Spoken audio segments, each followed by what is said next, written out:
আচ্ছা হঠাৎ করে তুমি কাপড়ের দোকান দেওয়ার সিদ্ধান্ত নিলা কে?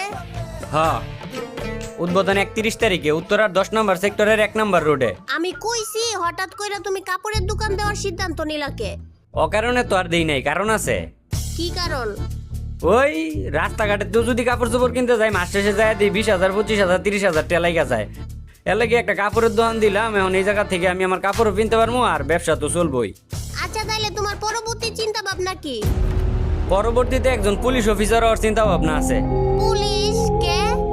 ওই যে রাস্তাঘাটে হেলমেট লয়ে না পারিলে 1500 টাকার মামলা, হেলমেট লয়ে না পারিলেই 2000 টাকার মামলা। এই মামলাটা দিতে দিতে আমি ফকির হয়ে যাইতাছি। এই পুলিশের জ্বালাতনে আমি একজন পুলিশ অফিসার হওয়ার চিন্তা ভাবনা নিছি আর কি। দেখো রাস্তাঘাটে আবার হিজলার পাল্লাই পড়ো না, আবার জানি কোন দিনকে হিজলা হওয়ার শখ জাগে। পরবর্তীতে হিজলা হিজলা